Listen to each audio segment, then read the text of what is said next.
throw stuff away when we moved, but even though when we moved house, I apparently did not throw this Bible away, and I remembered that I had this Bible. So I went into it and I picked it up, and it was in a King James version. The thee and the thou, you know. Though I'm brought up in the British way of learning, the thee and the thou is not my cup of tea. So I had a hard time reading the Bible, but my friends, within 2 weeks, I have finished reading the Bible 50 times. I started from Genesis and I'll come to Lamentations, I skip it. Then I'll go to Song of Solomon. Song of Solomon is really a love story. And I was like, good God, this is a Bible. What is this book doing in this Bible? Is this really a Bible? Oh yeah, it says it's a Bible. So, you know, I'm an Indian. Okay, though I don't speak the language. I didn't grow up speaking the language. I'm very conservative. So when it comes to the language, it was really very explicit. And I said, God talks like that? Then I will skip the ones that I'm not very, don't want to read. I'll just go off, but I will go back. But I'll come back to the New Testament. I wanted to know who was this Jesus. I really wanted to know who he is. So I will go back again. I will read the gospel. I'll read. Then after that, I will walk up and down in my bedroom and I will talk to him. You're really great. No, you came among us and you revealed yourself to us, that kind of thing. No, I was just talking. And came a time, I just felt that I cannot stay as a Muslim anymore. I had to accept this God. So finally one day, it was about, by 3 weeks now, coming to the 4th week, I got up. I go to bed very late anyway, but that day, about 12:30, 1 o'clock, I went to the kitchen in our flat, and I've read the Bible so well, I know where each one, the story is and everything. So I turned to the book of Acts, chapter 9. And I opened it up and I put it on the floor on the kitchen. And I was telling God, I said, look, this guy is a real rotten guy. This guy killed so many of your people. But you were so marvelous, you know. You came and you helped him to know who you are. He saw you. And after that, he became your servant. And he wrote all the other epistles for you. You see, I'm not saying that I'm going to serve you, but you see, I'm born in this family. All I know is Allah.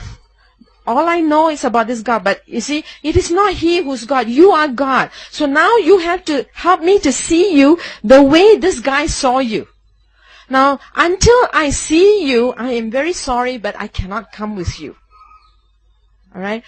And I don't think I finished my conversation with him, because that night, that kitchen that I was standing on didn't look like a kitchen anymore. Suddenly there was a great bright light that flooded that whole kitchen that I was standing. And I mean, today as I look out, I thank God for the sun that's out, and I appreciate the brightness. But it was nothing like what I saw that day. That whole place was just, and it was such a glorious, light that flooded that place. And in my mind, I'm thinking like, but where are you? I saw the light. I'm standing in the midst of the light. I can't see it's a kitchen anymore. It's just a beautiful place. I don't know where it is. And I'm standing and I'm thinking, but where are you? This is what is going on in my mind. And since I'm thinking, where are you? I hear this loud voice that came through the window. It was the loudest. You probably have loudspeakers and you're hearing me loud and clear today, but that voice that came through was much louder. It was quoting me John 1:1. In the beginning was the Word, and the Word was with God, and the Word is God. It may not mean anything to you, but it meant a lot to me, because Jesus Christ, the Son of the living God, was a stumbling block to me to receive him as God. Because we Muslims cannot believe that, God can have a son. If God has a son, that means he must have a wife. That means he's a mere human being. He can't be God. I couldn't accept that. But that word gave me insight. It gave me revelation that in the beginning was the Word, and the Word was God, and the Word is God. And it gave me the clarification that I needed, that understanding that I needed, that he's God. But you see, I still didn't see him. And I still stood there and I said, where are you? Okay, I wasn't satisfied with just the light. I wasn't satisfied with that word. I wanted him. I wanted to see him. And it wasn't very long. With that split second, he stood in front of me. You even ask me how he looks like. My friends, my English language is perfect. And when I think like in English. I don't speak any other language more than English. But I don't have any words to describe how he looked like. He was such a tall person, and he was so glowing, so beautiful, so handsome. I walked this earth. I've been to so many countries. I still can't find anybody who looks like him. Okay. And he stood there just before me, and I was captivated by his eyes. Till that moment, till that day, I'm 30 plus at that time. I have never known what is love. Okay? I've never heard anyone say they loved me, not even my family, not even my parents, not even anyone. Because whatever I did for my family at that time was duty and obligation, not love.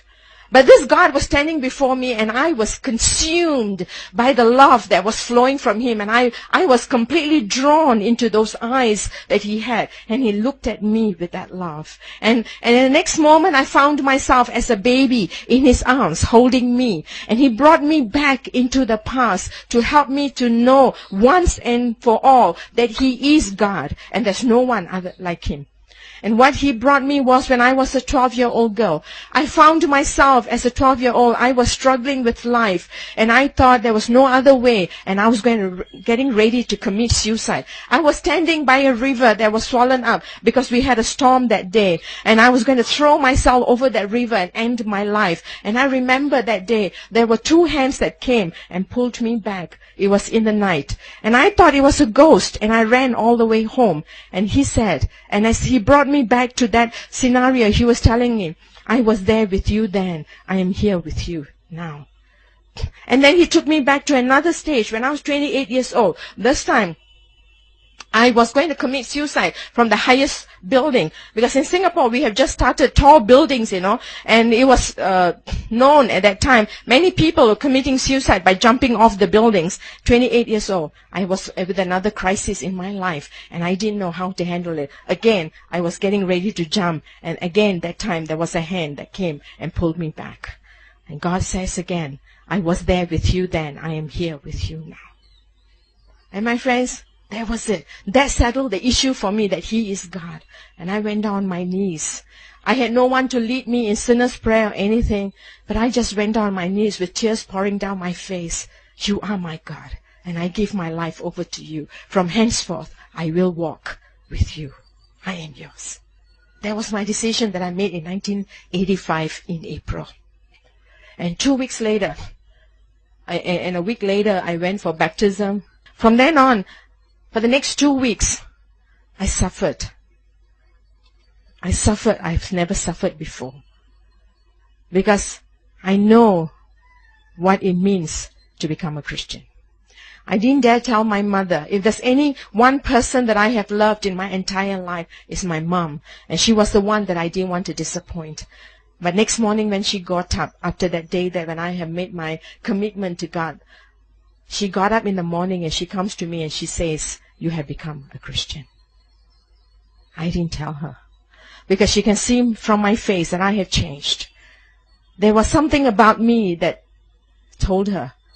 And she's a woman who doesn't know anything about being a Christian. And in Singapore, when you say a Christian, it means a Catholic, not a Protestant, because they do not recognize the Protestants as Christians. I didn't know what to tell her. I didn't know how to explain. All I could do was say yes. And with that, she took a knife from the kitchen drawer that was there. That was one of the biggest knives. We have lots of knives in our homes. And she took out that knife, she put it on the table, and she said, you take that knife and you kill me, then you walk out that door. Then I said, no, I can't do that. And she said, if you don't, then I have to. And she took that knife and she came at me. She's a woman who's only 4.5 feet. But that day she became such a strong person. And she's a very sickly woman, but that day she became like a tiger. And she said, you have to die because you cannot live anymore. I cannot let you live anymore. And in the struggle, she was cut, I was cut with a knife. And all I could think of, I didn't know what to do. I was just screaming my heart out. But I remembered what my friend had said, call on his name and he will come. And I screamed for his name, Jesus, I need you. And as I said, Jesus, she fainted and she fell. And that was the day that I had to pack my things and move out from my house. Because of probably my age or the things that I had to go through, in one day, in a moment, I lost my family, I lost my community, I lost my friends, I lost my job. I was declared dead to the MUIS, which is the Council for the Muslims over in Singapore. For the next 2 years, I cannot get a job. Next 2 years, I cannot live anywhere because I was considered as dead. Because every particular about me was wiped out from the government in Singapore. And I had to hire lawyers to go and fight back, to get back my identity in Singapore. And the next 2 years, as I struggle, I'm not a crying person, never was. Because whatever pain there was, I always thought that I can work it out. I worked it out. But when I met God for the next 2 years, I did nothing but cry every day. Cry because God had to break the self-individuality that I had become. He had to take away the pride and the arrogance that I had become. I was a very nice person, but inside, there was so much of bitterness and hatred and anger inside of me, which I didn't know that I had grown up with. So God had to take that all away. For the next 2 years, He washed over me like a mother hen over his cheek. Every day I will receive dreams. I will receive visions of what was going to happen. My brothers, 2 of them, poor things, they were very young at that time. They didn't know what to do. But in order to protect the family valor, they had to kill me. So they tried many ways to kill me. One of my brothers, the one who's in the middle, the first brother in the family, invited me to his home. And God showed me in a vision what they were going to do. They prepared food with poison. And I asked God, what do you want me to do? God said, eat. I said, okay, I will eat. And they were all seated around me, seeing me eat that food. And I was supposed to drop dead, but I didn't. I washed my fingers and I said, thank you, and I walked out. Another time my mother invited, one of the top imams from the Middle East to come and exorcise this devil that was supposed to be in my life. And the man walks in. He doesn't even walk in very far. He just stands over there and he sees someone standing by my side in white. And he turns to my mother and he says that the power that is with her is greater than the power that we have. And my friends, the greatest joy that I have today is not that I know this God. I thank God that I know Him. But the greatest joy I have is that I can communicate with Him in prayer. And this God is not a God when you just communicate in a monologue. It's a dialogue. He talks back and He comes and He's delighted whenever we are with Him. And He longs for us. And when my call came, I didn't know what I was going to call to be. Because by then, I was already 30 plus. And I was thinking like, I'm old, God. I probably was like Moses. God, I'm old. Maybe you should call somebody else. But God called me. And I came into ministry. I came into full-time ministry immediately. And I thank God for the various people that God placed in my life who helped me, encouraged me. And all those things that I said that I lost, God double that to me, 100-fold. Today I have many homes that I call is my home. I call many families that are my family. I call many brothers and sisters who are still, many out there in the world. Not just by the hundreds, by the thousands. They are there who know me and who have encouraged me and helped me. So today I take the message to a world that needs Him.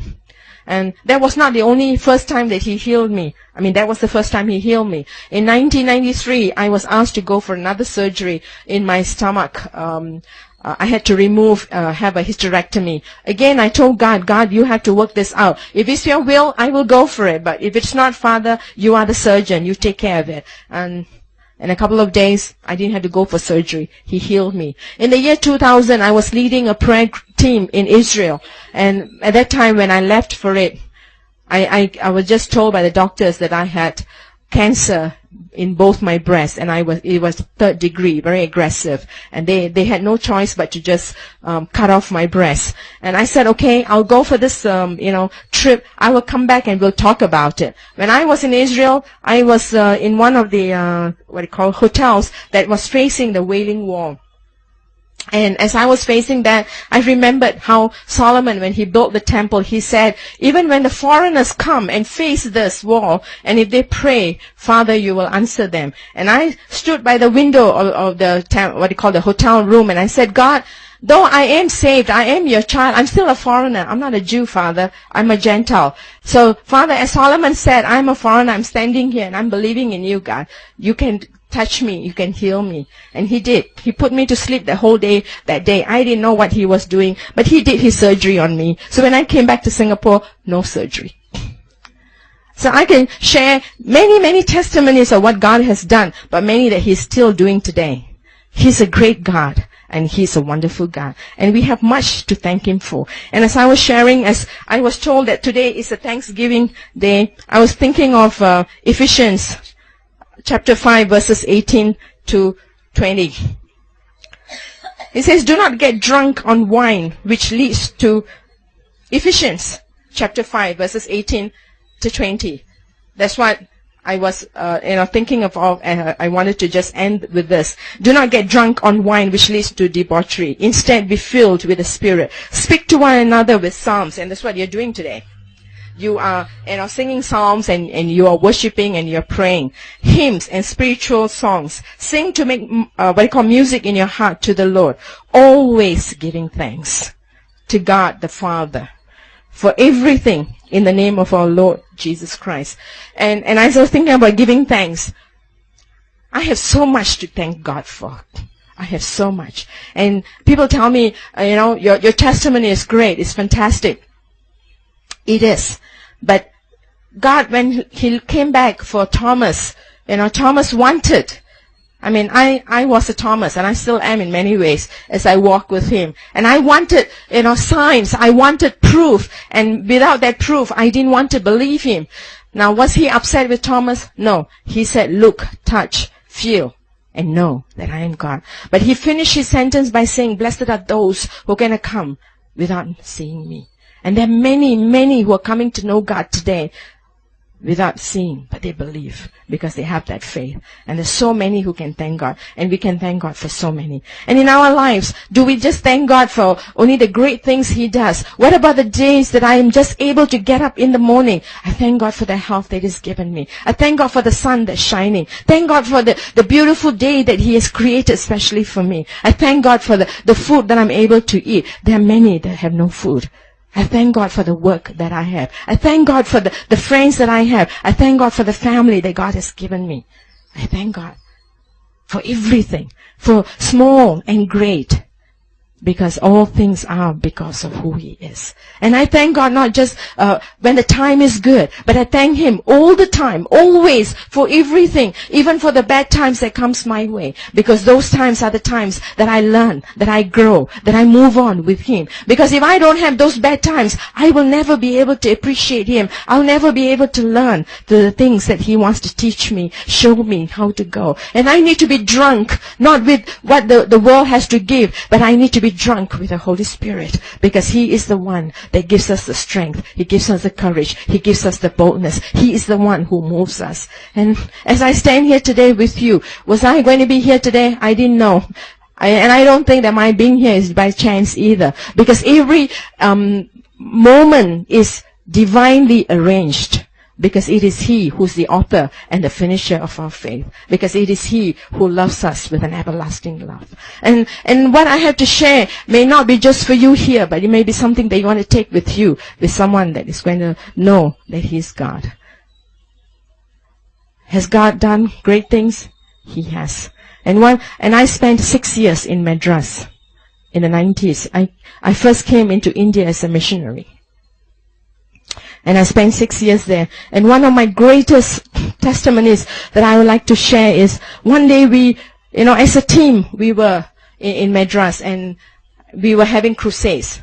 And I remember one night after the team has left, it was the last day of crusade, and I was, asked to speak for that day. And the next day we were supposed to, go on, giving out leaflets so that we go tracting to talk about the crusades. But that night, as I was in my room, I was in one of the parsonage, upstairs, and as I was standing there and just talking to God, there was a lady, a young girl.